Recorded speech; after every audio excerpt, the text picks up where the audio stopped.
سلطان نے اجازت دے دی۔ میگنانا ماریوس نے بالکل وہ کہانی جو رات صحرا میں اس نے اپنی پارٹی کمانڈر اور اپنے ساتھیوں کو سنائی تھی، من و ان سلطان ایوبی کو سنا دی۔ اب کہ اس نے صلیب پر لٹکتے ہوئے حضرت عیسیٰ کے بت، کنواری مریم کی تصویر اور پادریوں کے اس خدا سے جس سے وہ پادری کی اجازت کے بغیر بات بھی نہیں کر سکتا تھا، بیزاری کا اظہار اور زیادہ شدت سے کیا اور کہا، مرنے سے پہلے مجھے خدا کی ایک جھلک دکھا دو۔ میرے خدا نے بچوں کو بھوکا مار دیا ہے، میری ماں کو اندھا کر دیا ہے، میری بہن کو شرابی وحشیوں کا قیدی بنا دیا ہے اور مجھے 30 سالوں کے لیے قید خانے میں بند کر دیا ہے۔ میں وہاں سے نکلا تو موت کے منہ میں آ پڑا۔ سلطان، میری جان تیرے ہاتھ میں ہے، مجھے سچا خدا دکھا دے، میں اس سے فریاد کروں گا، اس سے انصاف مانگوں گا۔ تیری جان میرے ہاتھ میں نہیں، سلطان ایوبی نے کہا، میرے خدا کے ہاتھ میں ہے۔ اگر میرے ہاتھ میں ہوتی تو اس وقت تک تم میرے جلاد کے پاس ہوتے، میں تمہیں وہ سچا خدا دکھا دوں گا جو تیری گردن مارنے سے مجھے روک رہا ہے، لیکن تجھے اس خدا کا سچا عقیدہ قبول کرنا ہوگا، ورنہ خدا تمہاری فریاد نہیں سنے گا اور انصاف بھی نہیں ملے گا۔ سلطان ایوبی نے اس کا خنجر اس کی گود میں پھینک دیا اور خود اس کے پاس جا کر اس کی طرف پیٹ کر کے کھڑا ہو گیا۔ موبی سے کہا، اسے کہو میں اپنی جان اس کے حوالے کرتا ہوں، یہ خنجر میری پیٹ میں گھونپ دے۔ میگنانا ماریوس نے خنجر ہاتھ میں لے لیا، اسے غور سے دیکھا، سلطان ایوبی کی پیٹ پر نگاہ دوڑائی، اٹھا اور سلطان کے سامنے چلا گیا۔ اسے سر سے پاؤں تک دیکھا۔ یہ سلطان صلاح الدین ایوبی کی جلالی شخصیت کا اثر تھا یا سلطان کی آنکھوں کی چمک میں اسے سچا خدا نظر آ گیا کہ اس کے ہاتھ کانپے۔ اس نے خنجر سلطان ایوبی کے قدموں میں رکھ دیا۔ وہ دو زانو بیٹھ گیا اور سلطان کا ہاتھ چوم کر زارو قطار رونے لگا۔ موبی سے کہا، اس سے کہو کہ یا تو یہ خود خدا ہے یا اس نے خدا کو اپنے سینے میں قید کر رکھا ہے، اسے کہو مجھے اپنا خدا دکھا دے۔ سلطان ایوبی نے اسے اٹھایا اور سینے سے لگا کر اپنے ہاتھ سے اس کے آنسو پوچھے۔ وہ تو بھٹکا ہوا انسان تھا، اس کے دل میں مسلمانوں کے خلاف نفرت بھر دی گئی تھی اور اسلام کے خلاف زہر ڈالا گیا تھا۔ پھر حالات نے اسے اپنے مذہب سے بیزار کیا۔ یہ ایک قسم کا پاگل پن تھا اور ایک تشنگی تھی جو اسے ایسی خطرناک مہم پر لے آئی تھی۔ سلطان ایوبی اسے بے گناہ سمجھتا تھا، لیکن اسے آزاد بھی نہ کیا بلکہ اسے اپنے پاس رکھ لیا۔ موبی باقاعدہ ٹریننگ لے کر آئی تھی اور مفرور جاسوسہ تھی۔ یہ وہ 7ویں لڑکی تھی جس نے صلیبیوں کا پیغام سوڈانیوں تک پہنچایا اور بغاوت کرائی تھی۔ وہ ملک کی دشمن تھی، اسے اسلامی قانون نہیں بخش سکتا تھا۔ سلطان نے اسے اور اس کے ساتھی کو علی بن سفیان کے حوالے کر دیا۔ تفتیش میں دونوں نے اقبال جرم کر لیا اور یہ بھی بتا دیا کہ رسد کے قافلے کو انہوں نے ہی لوٹا تھا اور لڑکیوں کو بھی انہوں نے ہی آزاد کرایا اور محافظ دستے کو ہلاک کیا تھا اور بالیان اور اس کے ساتھیوں کو بھی انہوں نے ہی ہلاک کیا تھا۔ یہ تفتیش 3 دن جاری رہی۔ اس دوران میگنانا ماریوس کا دماغ روشن ہو چکا تھا۔ ایک بار اس نے سلطان ایوبی سے پوچھا، کیا آپ نے اس لڑکی کو مسلمان کر کے حرم میں داخل کر لیا ہے؟ آج شام کو اس سوال کا جواب دوں گا، سلطان ایوبی نے جواب دیا۔ شام کے وقت سلطان ایوبی نے میگنانا ماریوس کو ساتھ لیا اور کچھ دور لے جا کر ایک احاطے میں لے گیا۔ لکڑی کے 2 تختے پڑے تھے، ان پر سفید چادریں پڑی ہوئی تھی۔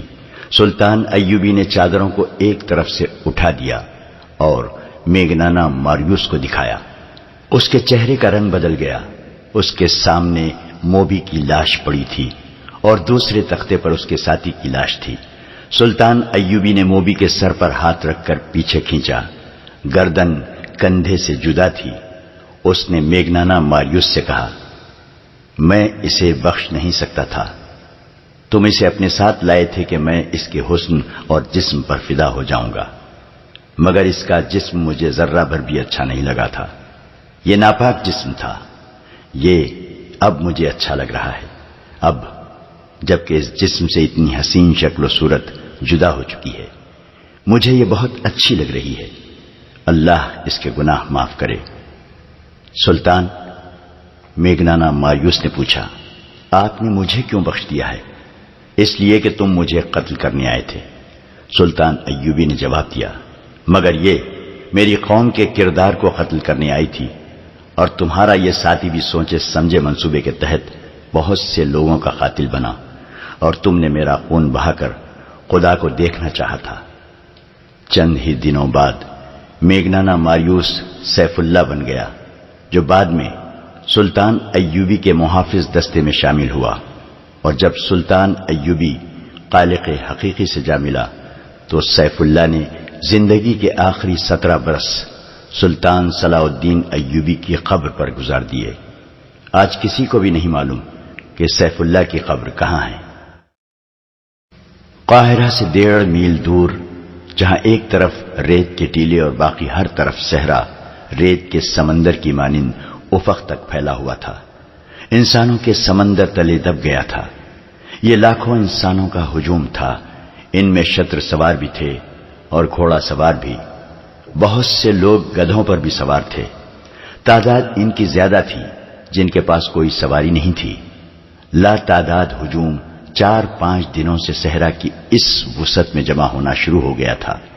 قاہرہ کے بازاروں میں بھیڑ اور رونق زیادہ ہو گئی تھی. سرائے بھر گئی تھی.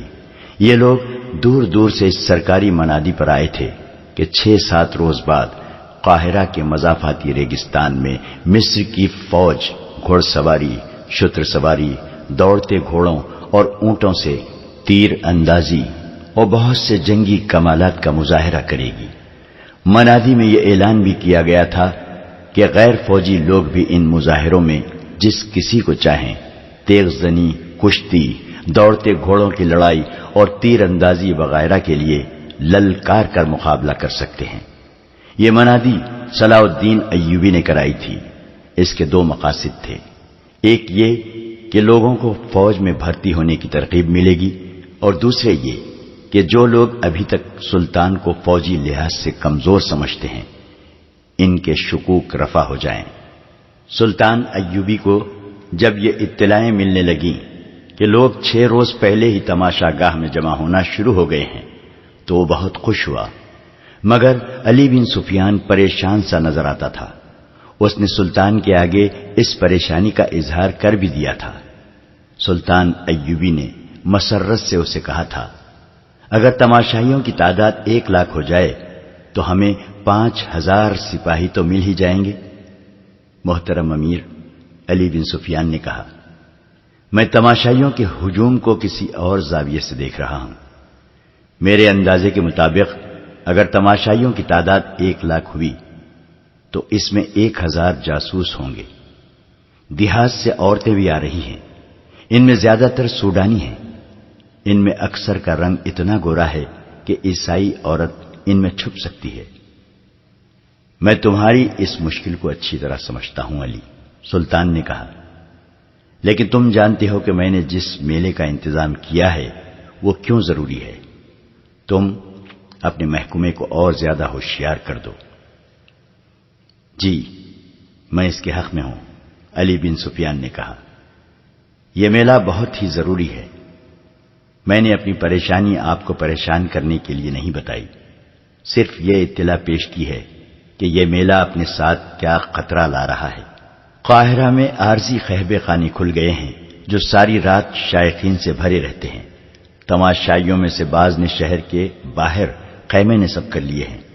میرے گروہ نے مجھے اطلاع دی ہے کہ ان میں بھی قمار بازوں اور عصمت فروشوں کے خیمے موجود ہیں. کل میلے کا دن ہے. ناچنے گانے والیوں نے تماشائیوں سے دولت کے ڈھیر اکٹھے کر لیے ہیں. میلہ ختم ہو جائے گا تو یہ غلاظت بھی ہجوم کے ساتھ ہی صاف ہو جائے گی. سلطان ایوبی نے کہا، میں اس پر پابندی عائد نہیں کرنا چاہتا.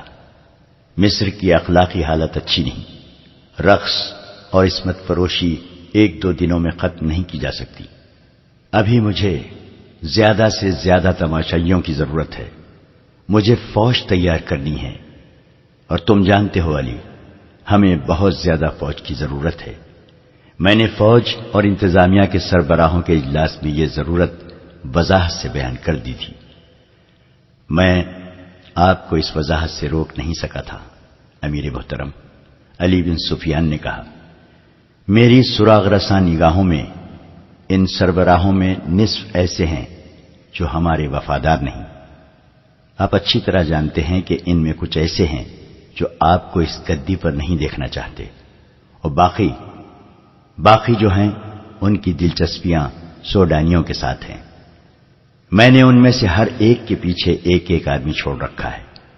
میرے آدمی مجھے ان کی سرگرمیوں سے آگاہ کرتے رہتے ہیں۔ کسی کی کوئی خطرناک سرگرمی سامنے آئی ہے؟ سلطان ایوبی نے پوچھا۔ نہیں، علی بن سفیان نے جواب دیا، سوائے اس کے کہ یہ لوگ اپنی حیثیت اور رتبوں کو فراموش کر کے راتوں کو مشکوک خیموں میں اور ان مکانوں میں جاتے ہیں جو عارضی قہبے خانے اور رقص گاہیں بن گئے ہیں۔ دو نے تو ناچنے والی لڑکیوں کو گھروں میں بھی بلا لیا ہے۔ ان سے زیادہ میرا دماغ ان 2 بادبانی کشتیوں پر گھوم رہا ہے جو 10 روز گزرے بحر روم کے ساحل کے ساتھ دیکھی گئی تھی۔ ان میں کیا خاص بات تھی؟ سلطان ایوبی نے پوچھا۔ اس وقت تک بحر روم کے ساحل سے فوج کو واپس بلا لیا گیا تھا۔ وہاں ڈھکی چھپی جگہوں پر 2 فوجی سمندر پر نظر رکھنے کے لیے بٹھا دیے گئے تھے۔ علی بن سفیان نے ماہی گیروں اور صحرائی خانہ بدوشوں کے لباس میں ساحل پر انٹیلیجنس کے چند آدمی مقرر کر دیے تھے۔ یہ اہتمام ایک تو اس لیے کیا گیا تھا کہ صلیبی اچانک حملہ نہ کریں، اور دوسرے اس لیے کہ ادھر سے صلیبیوں کے جاسوس نہ آ سکیں۔ مگر ساحل بہت لمبا تھا، کہیں کہیں چٹانیں بھی تھیں جہاں سمندر اندر آ جاتا تھا، سارے ساحل پر نظر نہیں رکھی جا سکتی تھی۔ 10 روز گزرے ایسی ہی ایک جگہ سے جہاں سمندر چٹانوں کے اندر آیا ہوا تھا۔ 2 بادبانی کشتیاں نکلتی دیکھی تھیں، وہ شاید رات کو آئی تھیں۔ انہیں جاتا دیکھ کر سلطان کے 2 سوار سرپٹ گھوڑے دوڑاتے اس جگہ پہنچے جہاں سے کشتیاں نکل کر گئی تھیں۔ وہاں کچھ بھی نہ تھا، کوئی انسان نہیں تھا، اور کشتیاں سمندر میں دور چلی گئی تھیں۔ کشتیوں اور بادبانوں کی ساخت بتاتی تھی کہ یہ مصر کے ماہی گیروں کی نہیں، سمندر پار کی معلوم ہوتی تھی۔ سوار تھوڑی دور تک صحرا میں گئے، انہیں کسی انسان کا سراغ نہیں ملا۔ انہوں نے قاہرہ اطلاع بھجوا دی تھی کہ ساحل کے ساتھ 2 مشکوک کشتیاں دیکھی گئی ہیں۔ علی بن سفیان کے لیے یہ ممکن نہ تھا کہ ریگزار میں انہیں ڈھونڈ لیتا جو کشتیوں میں سے اترے تھے۔ اطلاع پہنچتے پہنچتے 3 دن گزر گئے تھے۔ یہ بھی یقین نہیں تھا کہ کشتیوں سے کون اترا ہے۔ علی بن سفیان نے سلطان ایوبی کے اس سوال کے جواب میں کہ ان کشتیوں میں کیا خاص بات تھی یہ وضاحت کر دی اور کہا، ہم میلے کی منادی 1.5 مہینے سے کرا رہے ہیں۔ 1.5 مہینے میں خبر یورپ کے وسط تک پہنچ سکتی ہے اور وہاں سے جاسوس آ سکتے ہیں۔ مجھے یقین کی حد تک شک ہے کہ تماشائیوں کے ساتھ صلیبیوں کے جاسوس میلے میں آ گئے ہیں۔ قاہرہ میں اس وقت لڑکیاں عارضی طور پر نہیں مستقل طور پر فروخت ہو رہی ہیں۔ سلطان سمجھتے ہیں کہ ان کے خریدار معمولی حیثیت کے لوگ نہیں ہو سکتے۔ ان خریداروں میں قاہرہ کے تاجر، ہماری انتظامیہ اور فوج کے سربراہ اور نامی گرامی بردہ فروش شامل ہیں۔ بکنے والی لڑکیوں میں صلیبیوں کی جاسوس لڑکیاں ہو سکتی ہیں اور یقیناً ہوں گی۔ سلطان ایوبی ان اطلاعوں سے پریشان نہ ہوا۔ بحر روم میں صلیبیوں کو شکست دیے تقریباً 1 سال گزر گیا تھا۔ علی بن سفیان نے سمندر پار جاسوسی کا انتظام کر رکھا تھا جو مضبوط اور 100% قابل اعتماد نہیں تھا۔ تاہم یہ اطلاع مل گئی تھی کہ صلیبیوں نے مصر میں جاسوس اور تقریب کار بھیج رکھے ہیں۔ ابھی یہ معلوم نہیں ہو سکا تھا کہ مصر کے متعلق ان کے منصوبے کیا ہیں۔ بغداد اور دمشق سے آنے والی اطلاعوں سے پتہ چلا تھا کہ صلیبیوں نے زیادہ تر دباؤ ادھر ہی رکھا ہوا ہے۔ وہاں خصوصاً شام میں وہ مسلمان عمرہ کو عیاشیوں اور شراب میں ڈبوتے چلے جا رہے تھے۔ سلطان نور الدین زنگی کی موجودگی میں صلیبی ابھی براہ راست ٹکر لینے کی جرات نہیں کر رہے تھے۔ بحر روم میں جب صلاح الدین ایوبی نے ان کا بیڑا بمے لشکر غرق کر دیا تھا، ادھر عرب میں سلطان زنگی نے صلیبیوں کی مملکت پر حملہ کر کے انہیں صلح پر مجبور کیا اور جزیہ وصول کر لیا تھا۔ اس مورکے میں بہت سے صلیبی سلطان زنگی کی قید میں آئے تھے، جن میں رینالڈ نام کا ایک صلیبی سالار بھی تھا۔ سلطان زنگی نے ان قیدیوں کو رہا نہیں کیا تھا، کیونکہ صلیبیوں نے مسلمان جنگی قیدیوں کو شہید کر دیا تھا۔ اس کے علاوہ صلیبی عہد شکنی بھی کیا کرتے تھے۔ سلطان ایوبی کو اطمینان تھا کہ ادھر سلطان زنگی سلطنت اسلامیہ کی پاسبانی کر رہا ہے، پھر بھی وہ فوج تیار کر رہا تھا تاکہ صلیبیوں سے فلسطین لیا جائے اور عرب کی سرزمین کو کفار سے پاک کیا جائے۔ اس کے ساتھ ہی وہ مصر کا دفاع مضبوط کرنا چاہتا تھا۔ بیک وقت حملے اور دفاع کے لیے بے شمار فوج کی ضرورت تھی۔ مصر میں بھرتی کی رفتار سلطان ایوبی کے عزائم کے مطابق سست تھی۔ اس کی ایک وجہ یہ تھی کہ سوڈانیوں کی جو فوج توڑ دی گئی تھی، اس کے کماندار اور عہدیدار دیہات میں سلطان ایوبی کے خلاف پروپیگنڈا کرتے پھر رہے تھے۔ اس فوج میں سے تھوڑی سی تعداد سلطان کی فوج میں وفاداری کا حلف اٹھا کر شامل ہو گئی تھی۔ کچھ فوج مصر سے تیار کر لی گئی تھی اور کچھ سلطان زنگی نے بھیج دی تھی۔ مصر کے لوگوں نے ابھی یہ فوج نہیں دیکھی تھی، نہ ہی انہوں نے سلطان ایوبی کو دیکھا تھا۔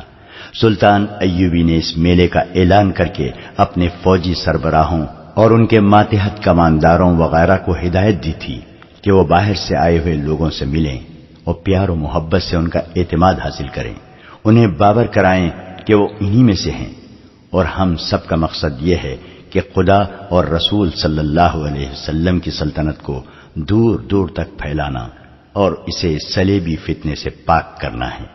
میلے سے ایک روز پہلے علی بن سفیان سلطان کو جاسوسوں کے خطرے سے آگاہ کر رہا تھا۔ اس نے کہا، امیر محترم، مجھے جاسوسوں کا کوئی ڈر نہیں۔ دراصل خطرہ اپنے ان کلمہ گو بھائیوں سے ہے جو کفار کے اس زمین دوز حملے کو کامیاب بناتے ہیں۔ اگر ان کا ایمان مضبوط ہو تو جاسوسوں کا پورا لشکر بھی کامیاب نہیں ہو سکتا۔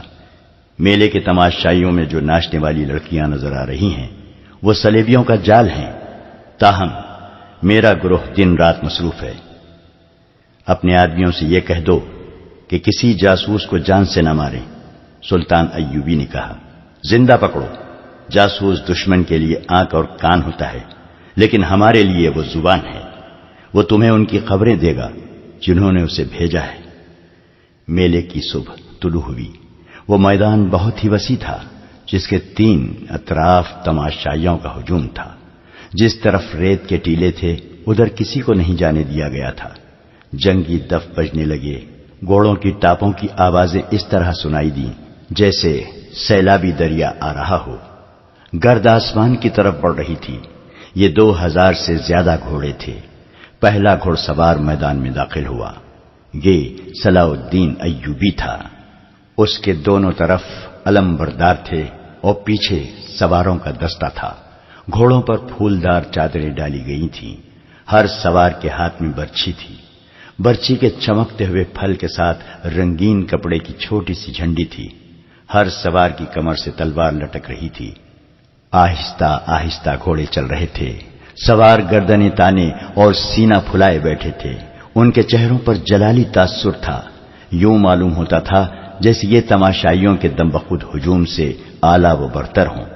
ان کی آن بان دیکھ کر تماشائیوں پر خاموشی طاری ہو گئی تھی۔ ان پر رعب چھا گیا تھا۔ تماشائی نیم دائرے میں کھڑے تھے۔ ان کے پیچھے تماشائی گھوڑوں پر بیٹھے تھے اور ان کے پیچھے کے تماشائی اونٹوں پر بیٹھے تھے۔ ایک ایک گھوڑے اور ایک ایک اونٹ پر 2-2 3-3 آدمی بیٹھے تھے۔ ان کے آگے ایک جگہ شامیانہ لگایا گیا تھا جس کے نیچے کرسیاں رکھی تھیں۔ یہاں اونچی حیثیت والے تماشائی بیٹھے تھے۔ ان میں تاجر بھی تھے، سلطان کی حکومت کے افسر اور شہر کے معززین بھی۔ ان میں قاہرہ کی مسجدوں کے امام بھی بیٹھے تھے۔ انہیں سب سے آگے بٹھایا گیا تھا کیونکہ سلطان ایوبی مذہبی پیشواؤں اور علماء کا اس قدر احترام کرتا تھا کہ ان کی موجودگی میں ان کی اجازت کے بغیر بیٹھتا نہیں تھا۔ ان میں سلطان کے وہ افسر بھی بیٹھے تھے جو انتظامیہ کے تھے، لیکن ان کا تعلق فوج سے تھا۔ سلطان نے انہیں خاص طور پر کہا تھا کہ ان کے زوما میں بیٹھ کر ان کے ساتھ دوستی پیدا کریں۔ ان میں خادم الدین البرق بھی تھا۔ علی بن سفیان کے بعد یہ دوسرا آدمی تھا جو سلطان ایوبی کے خفیہ منصوبوں، مملکت اور فوج کے ہر راز سے واقف تھا۔ اس کا کام ہی ایسا تھا اور اس کا عہدہ سالار جتنا تھا۔ جنگ کے منصوبے اور نقشے اسی کے پاس ہوتے تھے۔ اس کی عمر 40 سال کے قریب تھی۔ وہ عرب کے مردانہ حسن اور جلال کا پیکر تھا، جسم توانا اور چہرہ حشاش بشاش تھا۔ البرق کے ساتھ ایک لڑکی بیٹھی تھی، بہت ہی خوبصورت لڑکی تھی۔ وہ نوجوان تھی۔ لڑکی کے ساتھ ایک آدمی بیٹھا تھا جس کی عمر 60 سال سے کچھ زیادہ تھی۔ وہ کوئی امیر کبیر تاجر لگتا تھا۔ البرق کئی بار اس لڑکی کی طرف دیکھ چکا تھا۔ ایک بار لڑکی نے بھی اسے دیکھا تو مسکرا دی، پھر اس نے بوڑھے کی طرف دیکھا تو اس کی مسکراہٹ غائب ہو گئی۔ گھوڑے تماشائیوں کے سامنے سے گزر گئے تو شتر سوار آ گئے۔ اونٹوں کو گھوڑوں کی طرح رنگدار چادروں سے سجایا گیا تھا۔ ہر سوار کے ہاتھ میں ایک لمبا نیزہ اور اس کے پھل سے ذرا نیچے 3-3 انچ چوڑے اور 1.5 فٹ لمبے 2 رنگے کپڑے جھنڈیوں کی طرح بندھے ہوئے تھے۔ ہوا میں وہ پھڑپھڑاتے بہت ہی خوبصورت لگتے تھے۔ ہر سوار کے کندھوں سے ایک کمان آویزاں اور اونٹ کے زین کے ساتھ رنگین ترکش بندی تھی۔ اونٹوں کی گردنیں کم کھا کر اوپر کو اٹھی ہوئی اور سر جیسے فخر سے اونچے ہو گئے تھے۔ سواروں کی شان نرالی تھی۔ گھوڑ سواروں کی طرح ہر شتر سوار سامنے دیکھ رہا تھا۔ ان کی آنکھیں بھی دائیں بائیں نہیں دیکھتی تھی۔ یہ اونٹ انہی اونٹوں جیسے تھے جن پر تماشائی بیٹھے ہوئے تھے، لیکن فوجی تربیت، فوجی چال اور فوجی سوار کے نیچے وہ کسی اور جہاں کے لگتے تھے۔ البرق نے اپنے پاس بیٹھی ہوئی لڑکی کو ایک بار پھر دیکھا۔ اب کہ لڑکی نے اسے آنکھوں میں آنکھیں ڈال کر دیکھا۔ اس کی آنکھوں میں ایسا جادو تھا کہ البرق نے اپنے آپ میں بجلی کا جھٹکا سا محسوس کیا۔ لڑکی کے ہونٹوں پر شرم و حیا کا تبسم آ گیا اور اس نے اپنے پاس بیٹھے ہوئے بوڑھے کو دیکھا تو اس کا تبسم نفرت میں بدل گیا۔ البرق کی ایک بیوی تھی جس سے اس کے 4 بچے تھے۔ وہ شاید اس بیوی کو بھول گیا تھا۔ وہ لڑکی کے اس قدر قریب بیٹھا تھا کہ لڑکی کا اٹھا ہوا ریشمی نقاب ہوا سے اڑ کر کئی بار البرق کے سینے سے لگا۔ ایک بار اس نے نقاب ہاتھ سے پرے کیا تو لڑکی نے شرما کر معذرت کی۔ البرق مسکرایا، منہ سے کچھ نہ کہا۔ شتر سواروں کے پیچھے پیادہ فوج آ رہی تھی۔ ان میں تیر اندازوں اور تیغ زنوں کے دستے تھے۔ ان کی ایک ہی جیسی چال، ایک ہی جیسے ہتھیار اور ایک ہی جیسا لباس تماشائیوں پر وہی تاثر طاری کر رہا تھا جو سلطان ایوبی کرنا چاہتا تھا۔ سپاہیوں کے چہروں پر تندرستی اور توانائی کی رونق تھی۔ وہ خوش و خرم اور مطمئن نظر آتے تھے۔ یہ ساری فوج نہیں، صرف منتخب دستے تھے۔ ان کے پیچھے منجنیقیں آ رہی تھیں جنہیں گھوڑے گھسیٹ رہے تھے۔ ہر منجنیق دستے کے پیچھے ایک ایک گھوڑا گاڑی تھی جس میں بڑے بڑے پتھر اور ہانڈیوں کی قسم کے برتن رکھے تھے۔ ان میں تیل جیسی کوئی چیز بھری ہوئی تھی جو منجنیقوں سے پھینکی جاتی تھی۔ جہاں یہ برتن گرتا تھا وہ کئی ٹکڑوں میں ٹوٹ کر سیال مادے کو بہت سی جگہ پر بکھیر دیتا تھا۔ اس پر آتشی تیر چلائے جاتے تو سیال مادہ شعلے میں تبدیل ہو جاتا تھا۔ سلطان ایوبی کی قیادت میں یہ سوار اور پیادہ دستے نیم دائرے میں کھڑے اور بیٹھے ہوئے تماشائیوں کے آگے سے دور آگے نکل گئے۔ صلاح الدین ایوبی راستے میں سے واپس آ گیا۔ اس کے گھوڑے کے آگے علمبردار کے گھوڑے، دائیں بائیں اور پیچھے محافظوں کے گھوڑے اور ان کے پیچھے نائب سالاروں کے گھوڑے تھے۔ سلطان نے گھوڑا روک لیا، کود کر اترا اور تماشائیوں کو ہاتھ ہوا میں لہرا لہرا کر سلام کرتا شامیانے کے نیچے چلا گیا۔ وہاں بیٹھے ہوئے تمام لوگ اٹھ کھڑے ہوئے۔ سلطان ایوبی نے سب کو سلام کیا اور اپنی نشست پر بیٹھ گیا۔ سوار اور پیادہ دستے دور آگے جا کر ٹیلوں کے عقب میں چلے گئے۔ میدان خالی ہو گیا۔ ایک گھوڑ سوار سرپٹ گھوڑا دوڑاتا آیا، اس کے ایک ہاتھ میں گھوڑے کی لگام اور دوسرے میں اونٹ کی رسی تھی۔ اونٹ گھوڑے کی رفتار کے ساتھ دوڑتا آ رہا تھا۔ میدان کے وسط میں آ کر گھوڑ سوار گھوڑے پر کھڑا ہو گیا۔ اس نے باگیں چھوڑ دی، وہ اچھل کر اونٹ کی پیٹھ پر کھڑا ہو گیا، وہاں سے کود کر گھوڑے کی پیٹھ پر آ گیا اور وہاں سے زمین پر کود گیا۔ چند قدم گھوڑے اور اونٹ کے ساتھ بھاگا، پھر کود کر گھوڑے پر سوار ہوا۔ گھوڑے اور اونٹ کی رفتار میں کوئی فرق نہیں آیا تھا۔ گھوڑے کی پیٹھ سے وہ اونٹ کی پیٹھ پر چلا گیا اور دور آگے جا کر غائب ہو گیا۔ خادم الدین البرق دائیں کو ذرا سا جھکا، اس کے منہ اور لڑکی کے سر کے درمیان 2-3 انچ کا فاصلہ رہ گیا تھا۔ لڑکی نے اسے دیکھا، البرق مسکرایا، لڑکی شرما گئی۔ بوڑھے نے دونوں کو دیکھا، اس کے بوڑھے ماتھے کی شکن گہرے ہو گئے۔ اچانک ٹیلوں کے پیچھے سے ہانڈیوں کی طرح کے مٹی کے وہ برتن جو گھوڑا گاڑیوں پر لدے ہوئے تھے اوپر کو جاتے، آگے آتے اور میدان میں گرتے نظر آئے۔ برتن ٹوٹتے تھے تو تیل اچھل کر بکھر جاتا تھا۔ کم و بیش 100 برتن گرے اور ان سے نکلا ہوا مادہ تقریباً 100 گز لمبائی اور اسی قدر چوڑائی میں بکھر گیا۔ ایک ٹیلے پر 6 تیر انداز نمودار ہوئے۔ انہوں نے جلتے ہوئے فلیتوں والے تیر چلائے جو سیال مادے والی جگہ گڑ گئے۔ فوراً وہ تمام جگہ ایک ایسا شعلہ بن گئی جو گھوڑے کی پیٹھ تک بلند اور کوئی 100 گز تک پھیلا ہوا تھا۔ ایک طرف سے 4 گھوڑ سوار گھوڑے پوری رفتار سے دوڑتے ہوئے آئے۔ شعلے کے قریب آ کر وہ رکے نہیں، رفتار کم بھی نہ کی، چاروں شعلے میں چلے گئے۔ تماشائی دم بخود تھے کہ وہ جل جائیں گے، مگر وہ اتنے وسیع شعلے میں دوڑتے نظر آ رہے تھے۔ آخر وہ چاروں شعلے میں سے نکل گئے۔ تماشائیوں نے داد تحسین کا وہ شور بلند کیا کہ آسمان پھٹنے لگا۔ 2 سواروں کے کپڑوں کو آگ لگی ہوئی تھی، دونوں بھاگتے گھوڑوں سے ریت پر گرے اور تھوڑی دور لڑکیاں کھاتے ہوئے گئے۔ ان کے کپڑوں کی آگ بجھ گئی۔ البرق اس شور و غل اور سواروں کے کمالات سے نظریں پھیرے ہوئے لڑکی کو دیکھ رہا تھا۔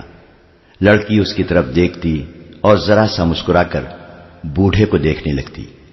بوڑھا اٹھ کر جانے کیوں چلا گیا۔ لڑکی اسے جاتا دیکھتی رہی۔ البرق کو معلوم تھا کہ لڑکی بوڑھے کے ساتھ آئی ہے۔ اس نے لڑکی سے پوچھا، تمہارے والد صاحب کہاں چلے گئے ہیں؟ یہ میرا باپ نہیں، لڑکی نے جواب دیا، میرا خاوند ہے۔ خاوند؟ البرق نے حیرت سے پوچھا، کیا یہ شادی تمہارے والدین نے کرائی ہے؟ اس نے مجھے خریدا ہے، لڑکی نے اداس لہجے میں کہا۔ وہ کہاں گیا ہے؟ البرق نے پوچھا۔ ناراض ہو کر چلا گیا ہے، لڑکی نے جواب دیا۔ اسے شک ہو گیا ہے کہ میں آپ کو دلچسپی سے دیکھتی ہوں۔ کیا تم واقعی مجھے دلچسپی سے دیکھتی ہو؟ البرق نے رومانی انداز سے پوچھا۔ لڑکی کے ہونٹوں پر شرمیلی سی مسکراہٹ آ گئی، دھیمی سی آواز میں بولی، میں اس بوڑھے سے تنگ آ گئی ہوں۔ اگر کسی نے مجھے اس سے نجات نہ دلائی تو میں خودکشی کر لوں گی۔ میدان میں سوار اور پیادہ فوجی حیران کن کرتب دکھا رہے تھے اور حرب و ضرب کے مظاہرے کر رہے تھے۔ تماشائیوں نے جنگی مظاہرے پہلے کبھی نہیں دیکھے تھے۔ انہوں نے صرف سوڈانی فوج دیکھی تھی جو خزانے کے لیے سفید ہاتھی بنی ہوئی تھی۔ اس کے کماندار بادشاہوں کی طرح باہر نکلتے تھے۔ ان کے ساتھ اگر فوج کا دستہ ہو تو وہ دیہات کے لیے مصیبت بن جاتے تھے، مویشی تک کھول کر لے جاتے تھے۔ کسی کے پاس اچھی نسل کا اونٹ گھوڑا دیکھیے تو زبردستی لے جاتے تھے۔ لوگوں کے دل میں یہ بات بیٹھ گئی تھی کہ فوج رعایا پر ظلم و تشدد کرنے کے لیے رکھی جاتی ہے، لیکن سلطان کی فوج بہت مختلف تھی۔ ایک تو وہ دستے تھے جو مظاہرے میں شریک تھے، باقی فوج کو سلطان کی ہدایت کے مطابق تماشائیوں میں پھیلا دیا گیا تاکہ وہ لوگوں کے ساتھ گھل مل کر ان پر یہ تاثر پیدا کریں کہ فوجی ان کے بھائی ہیں اور انہی میں سے ہیں۔ بدتمیزی یا بد اخلاقی کرنے والے فوجی کے لیے بڑی سخت سزا مقرر کی گئی تھی۔ خادم الدین البرق جو سلطان ایوبی کی جنگی مشاورتی محکمے کا سربراہ اور رازداں تھا، سلطان کی ہدایات اور میلے کے شور و غل سے بالکل ہلا تعلق ہو گیا تھا۔ لڑکی ایک جادو بن کر اس کے عقل پر غالب آ گئی تھی۔ اس نے لڑکی میں دلچسپی کا اظہار کیا، اسے لڑکی نے قبول کر لیا تھا۔ اس سے دونوں کے لیے سہولت پیدا ہو گئی۔ البرق نے کہیں ملنے کو کہا تو لڑکی نے جواب دیا کہ وہ خریدی ہوئی لونڈی ہے اور اس بوڑھے نے اسے قید میں رکھا ہوا ہے، وہ اس پر ہر وقت نظر رکھتا ہے۔ لڑکی نے یہ بھی بتایا کہ بوڑھے کے گھر 4 بیویاں ہیں۔ البرق نے اپنے رتبے کو فراموش کر دیا۔ عشق باز نوجوان کی طرح اس نے ملاقات کی وہ جگہ بتانی شروع کر دی جہاں آوارہ آدمیوں کے سوا کوئی نہیں جاتا تھا۔ ان جگہوں میں ایک جگہ لڑکی کو پسند آ گئی۔ یہ شہر سے باہر قدیم زمانے کا کوئی کھنڈر تھا۔ البرق نے لڑکی سے یہ وعدہ بھی کیا کہ وہ اسے بوڑھے سے آزاد کرانے کی کوشش کرے گا۔ تیسری رات البرق گھر سے نکلا۔ وہ حاکموں کی شان سے گھر سے نکلا کرتا تھا، مگر اس رات وہ چوروں کی طرح باہر نکلا۔ ادھر ادھر دیکھا اور ایک طرف میں چل پڑا۔ قاہرہ پر سکوت طاری تھا۔ فوجی میلے ختم ہوئے 2 دن گزر گئے تھے۔ باہر سے آئے ہوئے تماشائی جا چکے تھے۔ سرکاری حکم کے تحت عارضی قہبہ خانے اٹھا دیے گئے تھے۔ علی بن سفیان کا محکمہ اب یہ سراغ لگاتا پھر رہا تھا کہ باہر سے آئی ہوئی کتنی لڑکیاں اور کتنے مشکوک لوگ شہر یا مضافات یا دیہات میں رہ گئے ہیں۔ میلے کا مقصد پورا ہو گیا تھا۔ 2 ہی دنوں میں 4000 جوان فوج میں بھرتی ہو گئے تھے اور مزید بھرتی کی توقع تھی۔ البرق شہر سے نکل گیا اور اس نے اس کھنڈر کا رخ کیا جہاں لڑکی کو آنا تھا۔ صحرائی گیدڑوں کے سوا زمین و آسمان گہری نیند سو گئے تھے۔ لڑکی نے البرق سے کہا تھا کہ وہ بوڑھے کی قیدی ہے اور وہ اس پر ہر وقت نظر رکھتا ہے۔ پھر بھی البرق اس امید پر جا رہا تھا کہ لڑکی ضرور آئے گی۔ ممکنہ خطروں سے نمٹنے کے لیے اس کے پاس ایک خنجر تھا۔ عورت ایسا جادو ہے کہ جس پر طاری ہو جائے وہ کسی کی پرواہ نہیں کیا کرتا۔ عقل و دانش اس کا ساتھ چھوڑ جاتے ہیں۔ البرق پختہ عمر کا آدمی تھا مگر وہ نادان نوجوان بن گیا تھا۔ ایسے اندھیرے میں کھنڈر کے قریب ایک تاریک سایہ سر سے پاؤں تک لبادے میں لپٹا ہوا نظر آیا اور کھنڈر کے کھڑے سیاہ بھوت میں جذب ہو گیا۔ تو پھر وہ تیز تیز چلتا کھنڈر میں پہنچ گیا۔ گری ہوئی دیوار کے شگاف سے وہ اندر آ گیا۔ آگے اندھیرا کمرہ تھا۔ چھت میں بڑی زور سے کوئی بہت بڑا پرندہ پھڑپڑایا۔ البرق نے ہوا کے تیز جھونکے محسوس کیے اور اچانک اس کے منہ پر تھپڑ پڑا۔ اس کے ساتھ ہی اسے چی چی کی آوازیں سنائی دینے لگی۔ وہ جان گیا کہ یہ بڑے چمگادڑ ہیں جن کے پنجے اس کا منہ لوچ ڈالیں گے۔ وہ بیٹھ گیا اور پاؤں پر سرکتا کمرے سے نکل گیا۔ کمرہ اڑتے چمگادڑوں سے بھر گیا تھا۔ آگے صحن تھا جس کے ارد گرد گول برآمدہ تھا۔ البرق نے یہ بھی نہ سوچا کہ ایک خریدی ہوئی قیدی لڑکی جس پر ہر وقت نظر رکھی جاتی ہے اس ہیبت ناک کھنڈر میں کیسے آئے گی، مگر برآمدے میں کسی کے قدموں کی دبی دبی آہٹ نے اسے بتا دیا کہ یہاں کوئی موجود ہے۔ اس نے کمر سے خنجر نکال کر ہاتھ میں لے لیا۔ اس کے سر پر چمگادڑ اڑ رہے تھے۔ پھڑ پھڑانے کی آوازیں ڈراؤنی تھیں۔ البرق نے آہستہ سے پکارا، آصفہ۔ لڑکی نے اسے اپنا نام بتا دیا تھا اور میلے میں یہ بھی بتا دیا تھا کہ وہ کس طرح فروخت ہوئی ہے۔ آپ آ گئے؟ اسے آصفہ کی آواز سنائی دی۔ وہ برآمدے میں سے دوڑتی آئی اور البرق کے ساتھ چپک گئی۔ کہنے لگی، آپ کی خاطر جان کو خطرے میں ڈال کر آئی ہوں۔ مجھے جلدی واپس جانا ہے۔ بوڑھے کو شراب میں نیند کا سفوف پلا آئی ہوں۔ وہ جاگ نہ اٹھے۔ کیا تم اسے شراب میں زہر نہیں پلا سکتی؟ البرق نے پوچھا۔ میں نے کبھی قتل نہیں کیا، آصفہ نے کہا۔ میں نے تو کبھی یہ بھی نہیں سوچا تھا کہ اس طرح کسی غیر مرد سے ملنے اس ڈراؤنے کھنڈر میں آؤں گی۔ البرق نے اسے بازوؤں میں جکڑ لیا۔ اچانک ان کے پیچھے برآمدہ روشن ہو گیا۔